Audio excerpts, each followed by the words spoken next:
ইনশাআল্লাহ আরো দেখা হবে, এখানেই দেখা হবে। তবে আজকের মতো দুঃখ নিয়ে আমরা ওয়াক আউট করছি। আসসালামু আলাইকুম। প্রত্যেকটা বিলই আগামী সেশনে আসবে। বিরোধী দল নেতাকে মাইক দেন, মাইক দেন। আস্থা হারানো অবস্থায় এখানে বসা মিনিংলেস।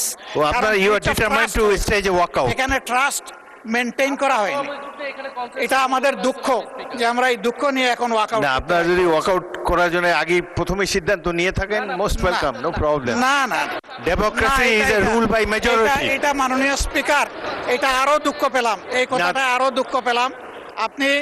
আপনার কাছে আমরা প্রথম দিনই আশা করেছিলাম, আপনিও বলেছিলেন যে আপনি জাস্টিস মেনটেন করবেন।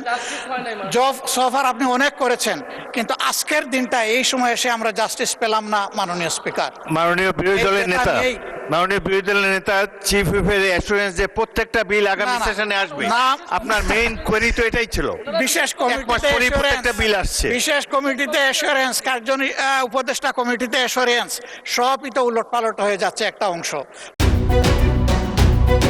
দেড় যুগ ধরে ভালোবাসার নিড়ে এসিআই পিওর সল্ট।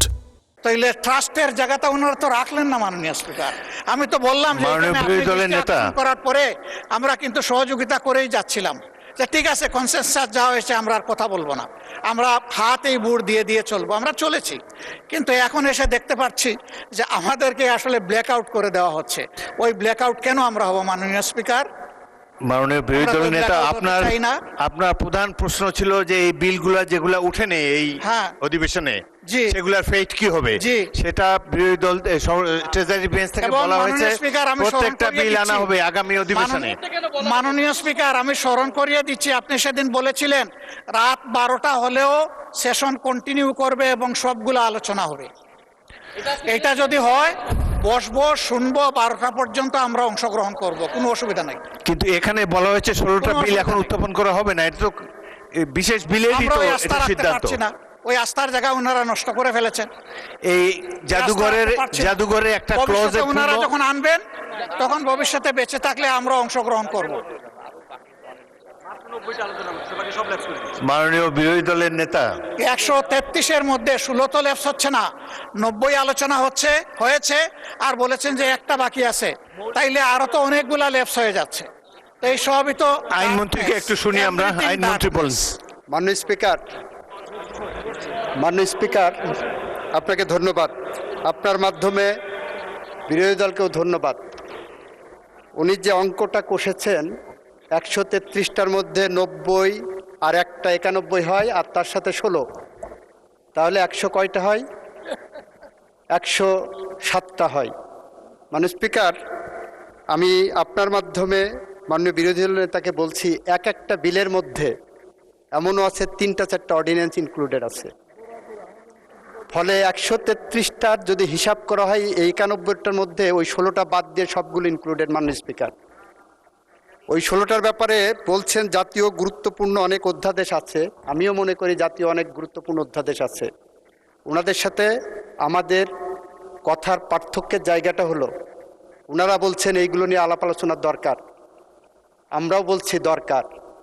ইতিমধ্যেই এই পার্লামেন্টে ওইগুলোর উপর ডিবেট হয়েছে মাননীয় স্পিকার, পরশুদিনই, গতকালকে অথবা পরশুদিন, গতকালকেই মানবাধিকার কমিশনের আইনের উপর ডিবেট হয়েছে, সুপ্রিম কোর্ট সচিবালয় আইনের উপর ডিবেট হয়েছে, সুপ্রিম কোর্টে বিচারক নিয়োগ আইনের উপর ডিবেট হয়েছে। গুম কমিশনের বিষয়ে কি কারণে গুম কমিশন আমরা আরও বেশি বাছাই করব সেটা আমরা বলেছি। সুতরাং ওনারা ডিবেট করার পরে ভুলে গেছেন যে ওনারা ডিবেট করেছেন। আমরা বিনয়ের সাথে বলছি, আমরা আবারও বলছি, আমাদের বিলের মধ্যেই মানবাধিকার কমিশনের আইনের রহিতকরণ এবং হেফাজত বিলের মধ্যেই সেখানে প্রিএমবেলে আমরা সুস্পষ্টভাবে বলেছি আরও বেশি যাচাই বাছাই করা প্রয়োজন, স্টেক হোল্ডারদের সাথে আলোচনা করা প্রয়োজন। আমরা সুপ্রিম কোর্ট বিচারালয় সচিবালয়ের যে বিলটা নিয়ে এসেছি সেই বিলের প্রিএমবেলের মধ্যে একই কথা বলেছি। সুপ্রিম কোর্ট বিচারক নিয়োগ আইনের যে বিলটা এনেছি সেখানেও একই কথা বলেছি। এবং এইটার উপরে ওনাদের পক্ষ থেকে আপনি 10 মিনিট, 12 মিনিট, 15 মিনিট করে সময় দিয়েছেন, ওনারা ডিবেটে অংশগ্রহণ করেছেন। আজকে এসে হঠাৎ করে বলছেন আমরা ডিবেট করতে পারিনি ওইগুলোতে। আজকে এসে বলছেন 91টা বিল পাস হলো, তাহলে 133টার বাকিগুলো কি হলো? এই 91টা বিলের মধ্যে ওই 16টা বাদে সবগুলো অর্ডিন্যান্স ইনক্লুডেড মাননীয় স্পিকার। আমরা এই রিপোর্টের গো বাই দ্য বুক হিসাবে গেছি মাননীয় স্পিকার। আমি মাননীয় বিরোধী দলীয় নেতাকে বলবো, আমরা যেভাবে বিশেষ কমিটিতে আলোচনা করেছি, যে রিপোর্টটা এই সংসদ গ্রহণ করেছে, সেই রিপোর্টের বেসিসেই আমরা এগিয়ে যাচ্ছি মাননীয় স্পিকার। আপনাকে ধন্যবাদ। ধন্যবাদ মাননীয় বিরোধী দলের নেতা। বলুন বলুন। ইনশাআল্লাহ আরো দেখা হবে, এখানেই দেখা হবে। তবে আজকের মতো দুঃখ নিয়ে আমরা ওয়াক আউট করছি। আসসালামু আলাইকুম।